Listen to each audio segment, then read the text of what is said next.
Hi friends, welcome back to our channel Godavari అమ్మాయి నెల్లూరు అబ్బాయి. ఈరోజు నేను చూపించబోయే రెసిపీ పాలకూర ఇడ్లీ. ఈ పాలకూర ఇడ్లీ చాలా హెల్తీగా, టేస్టీగా, చాలా ఈజీగా ప్రిపేర్ చేసుకోవచ్చు. సో దీనికి కావాల్సిన ప్రిపరేషన్ ఏంటో చూసేద్దామా మరి. ఫస్ట్ అయితే ఇక్కడ ఫ్రెష్గా కడిగి పెట్టుకున్న పాలకూరని ఒక 100 గ్రామ్స్ వరకు తీసుకున్నాను. వీటిని ఒక మిక్సీ జార్లోకి ట్రాన్స్ఫర్ చేసుకోవాలి.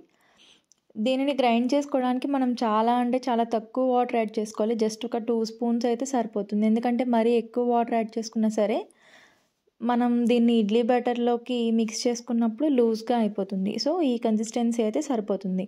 నేను ఇక్కడ ఇడ్లీ ప్లేట్స్కి గీ అప్లై చేసుకుంటున్నాను. సో ఇలా ఇడ్లీ ప్లేట్స్ అన్నిటికీ కూడా గీ అప్లై చేసుకున్న తర్వాత మనం ముందుగా రెడీ చేసుకున్న పాలకూర జ్యూస్ని మనం ఇడ్లీ బ్యాటర్లోకి మిక్స్ చేసుకోవాలి. ఇది అయితే పాలకూర తినని హస్బెండ్స్కైనా, పాలకూర తినని పిల్లలకైనా మనం చాలా ఈజీగా పెట్టేయచ్చు.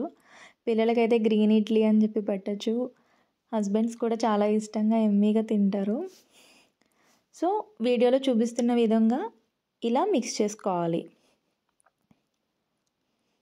సో ఈ ఇడ్లీ బ్యాటర్ని మనం ముందుగా గీ రాసి పెట్టుకున్న ఇడ్లీ ప్లేట్స్లోకి వేసేసుకోవాలి. ఇలా మొత్తం ఇడ్లీ అన్నీ వేసేసుకున్న తర్వాత మనం స్టీమ్ చేసుకోవాలి.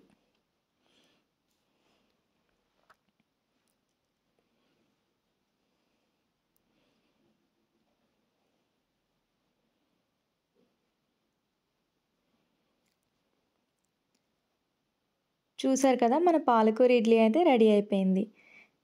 ఎవరికైనా తెలియని వాళ్ళు ఉంటే తప్పకుండా ట్రై చేయండి. వీడియో నచ్చితే లైక్ చేయండి, షేర్ చేయండి, మన ఛానల్ని సబ్స్క్రైబ్ చేసుకోండి.